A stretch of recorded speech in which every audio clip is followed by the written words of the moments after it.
Halo, Assalamualaikum warahmatullahi wabarakatuh. Kami dari kelompok 3 pengantar manajemen. Di sini kami akan menjelaskan mengenai lingkup organisasi.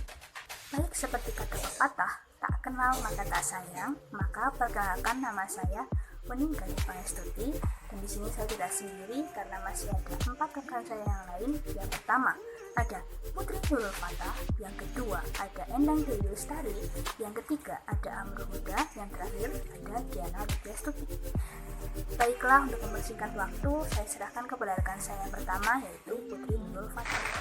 Perkenalkan, nama saya Putri Nurul Fatah. Di sini saya akan menjelaskan secara singkat tentang lingkungan internal. Lingkungan internal adalah tempat manajer bekerja yang mencakup budaya perusahaan, teknologi produksi, struktur organisasi, dan fasilitas fisik. Lingkungan internal perusahaan merupakan kekuatan-kekuatan yang ada di dalam organisasi itu sendiri dan memiliki sifat yang dapat dikontrol oleh manajemen, meliputi 1. Pekerja. Pekerja merupakan orang-orang yang bekerja di dalam lingkungan suatu perusahaan atau organisasi yang menginginkan suatu imbalan berupa upah atau gaji. Sementara manajer menginginkan adanya kinerja yang tinggi. Hubungan manajer dan karyawan cukup menyita perhatian ahli manajer. Jika karyawan dan organisasi manajer mempunyai tujuan yang sama, organisasi akan berjalan semakin efektif. Tetapi konsep tersebut tidak mudah dijelaskan dan dilaksanakan. Akibatnya sering terjadi tarik-menarik antara keduanya. Jika manajer mempunyai posisi yang kuat, manajer tersebut akan memaksakan kepentingannya dan mengorbankan karyawan dan sebaliknya. 2. Dewan Komisaris. Dewan Komisaris bisa dijumpai dalam bentuk PT, ditunjuk untuk mewakili kepentingan pemegang saham. Dewan Komisaris mewakili kepentingan para pemegang saham, di mana Dewan Komisaris membantu kegiatan dan mengawasi manajemen serta memastikan kegiatan akan berjalan mencapai tujuan. Kedudukannya adalah independen terhadap manajemen. Meskipun idealnya Dewan Komisaris independen terhadap manajemen, dapat memiliki kepentingan pemegang saham dan mempunyai posisi yang kuat terhadap manajemen. Pada situasi tertentu, Dewan Komisaris tidak akan sebebas seperti seharusnya. Yang ketiga, pemegang saham. Pemegang saham memberikan modal ke perusahaan dalam bentuk penyertaan. Dengan demikian, mereka memiliki perusahaan dan mempunyai hak-hak berbagai keuntungan. Jika perusahaan terbentuk perseroan terbatas, kewajiban mereka terbatas pada modal yang ditanam. Jika perusahaan terbentuk perorangan atau firma, kewajiban mereka terbentuk kekayaan pribadi. Yang keempat, jaringan stakeholder. Jaringan stakeholder yaitu tokoh masyarakat, kelompok komunitas, ataupun individu manusia yang memiliki hubungan dari kepentingan terhadap suatu organisasi perusahaan. Organisasi dapat memanfaatkan jaringan stakeholder untuk mencapai tujuan organisasi. Contoh, organisasi yang membutuhkan dana dapat melakukan kontak dengan lembaga keuangan. Selanjutnya, mereka bekerja sama dengan pemegang saham. Kepentingan pihak stakeholder tidak selalu sama, bahkan sering berbeda-beda.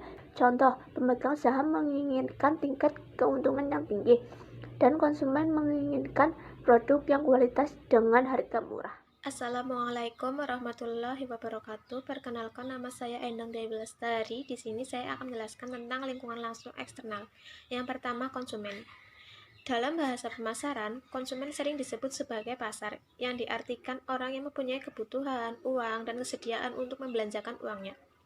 Konsumen tentu saja sangat menentukan nasib suatu organisasi. Karena jika suatu organisasi gagal memenuhi kebutuhan konsumen, maka organisasi tersebut akan ditinggalkan oleh konsumennya. Oleh karena itu, perusahaan harus mengetahui apa selera dan kebutuhan konsumen tersebut. Yang kedua, pemasok. Pemasok merupakan pihak yang memberikan input ke perusahaan. Input tersebut dapat berupa bahan baku, bahan setengah jadi, karyawan, modal, keuangan, informasi, atau jasa yang diperlukan organisasi. Bahan mentah merupakan contoh input bahan baku.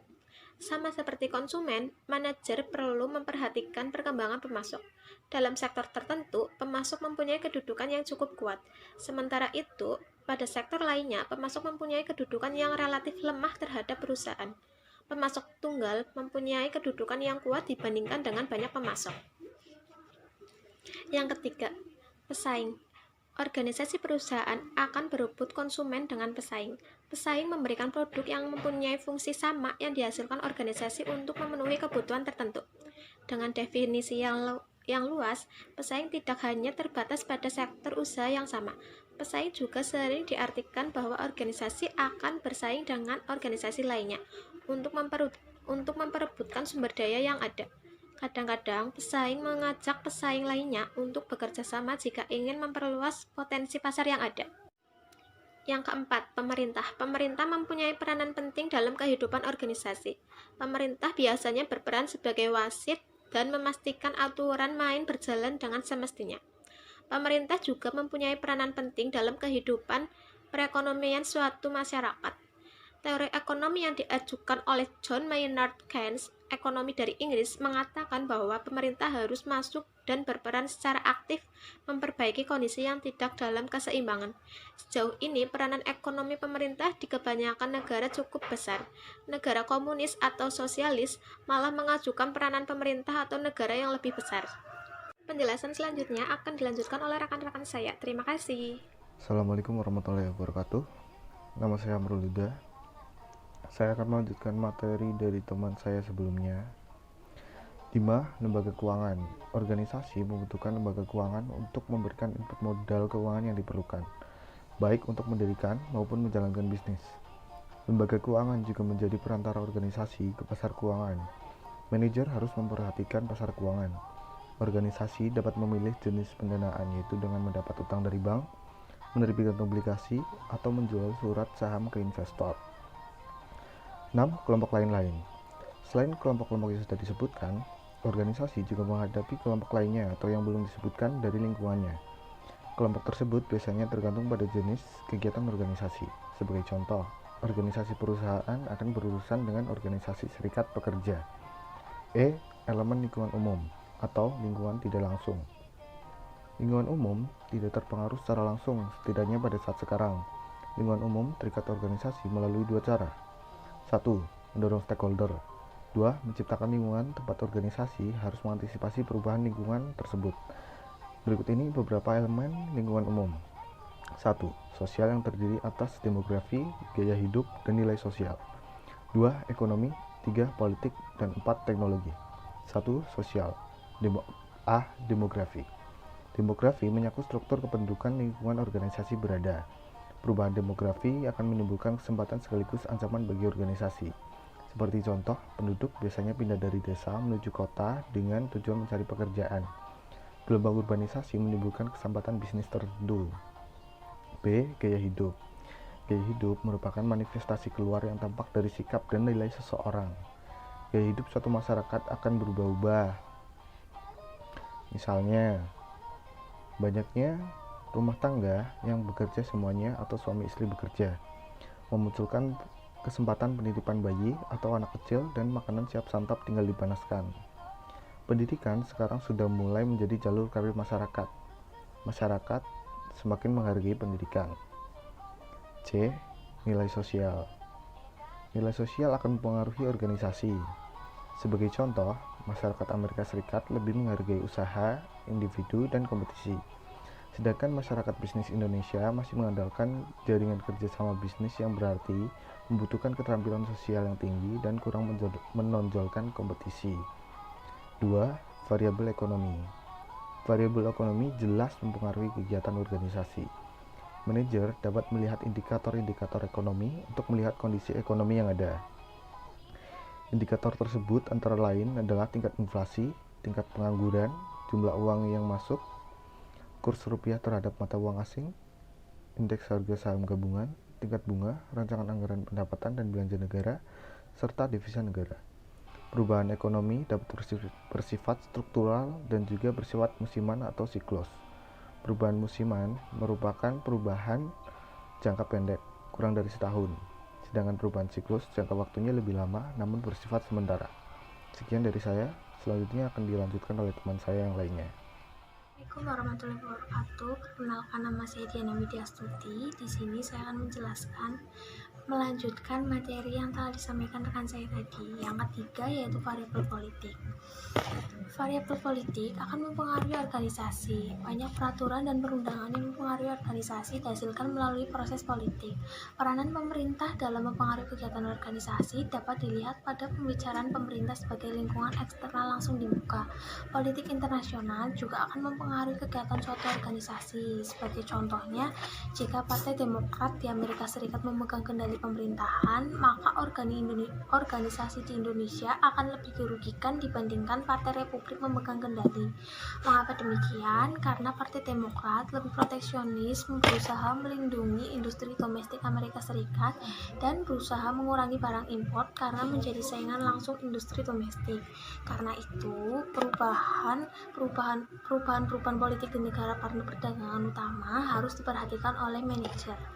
Yang keempat yaitu variabel teknologi. Teknologi telah mengubah cara hidup kita meskipun tidak dengan gegap gempita.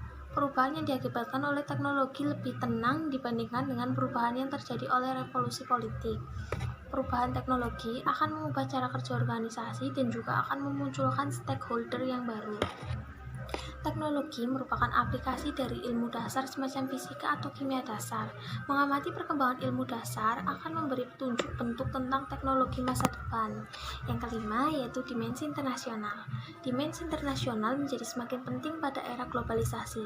Perekonomian negara-negara di dunia akan menjadi semakin terbuka. Perusahaan multinasional jelas harus memperhatikan dimensi internasional.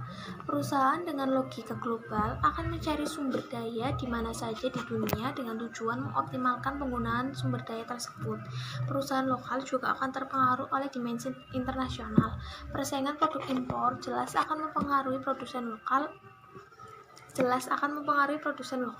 Apabila mata uang rupiah menguat terhadap mata uang dolar, harga barang Indonesia akan menjadi relatif mahal dan akan menjadi lebih sulit menjual barang tersebut di Amerika Serikat. Dengan demikian, organisasi langsung maupun tidak langsung akan dipengaruhi oleh dimensi internasional.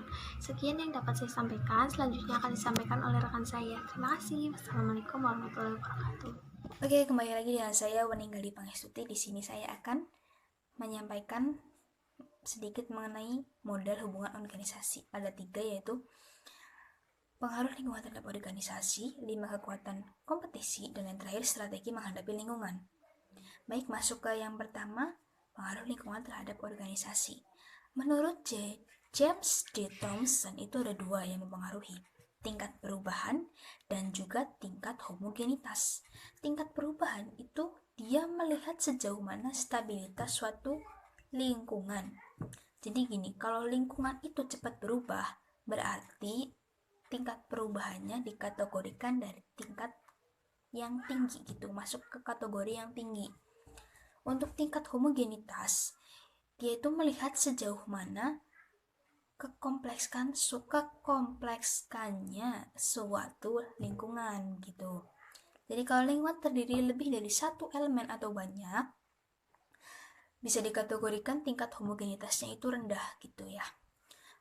Lanjut untuk yang berikutnya, 5 kekuatan kompetisi.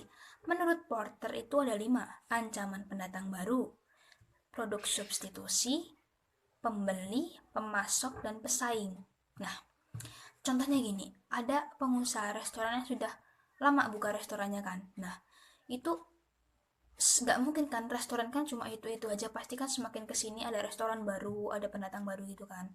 Nah, jadi ada pembuka atau yang buka warung makan atau restoran yang baru.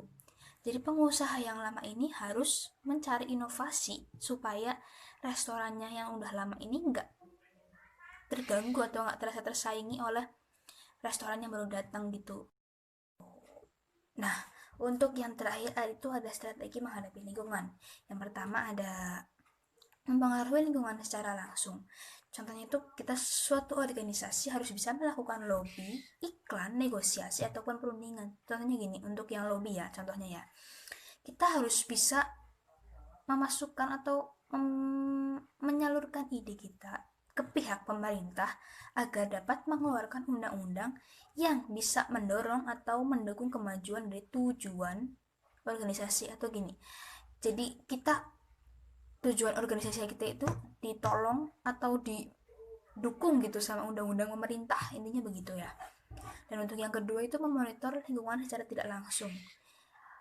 Pada dasarnya sih kalau ini tugasnya manajer ya, jadi gini, manajer itu mantau langsung karyawan-karyawannya. Biar apa? Biar kalau ada perubahan yang tidak diinginkan bisa segera diatasi oleh manajer yang memonitor secara langsung begitu. Dan untuk yang terakhir ada menyesuaikan diri terhadap lingkungan. Jadi gini, nih kalau kita tuh bikin organisasi. Terus ada faktor dari lingkungan yang gak dukung sama organisasi kita. Masa iya lingkungannya yang harus menyesuaikan sama kita? Kan gak mungkin. Jadi kita yang harus menyesuaikan terhadap lingkungan. Ya contohnya tadi, kalau lingkungan tidak mendukung berarti kita harus melakukan perubahan terhadap organisasi. Entah itu kita merubah tujuan organisasi, strukturnya, isinya, visinya, atau apapun itu. Jadi kita yang harus menyesuaikan terhadap lingkungan begitu. Mungkin cukup sekian dari saya yang bisa saya sampaikan. Mohon maaf bila ada salah-salah kata. Terima kasih.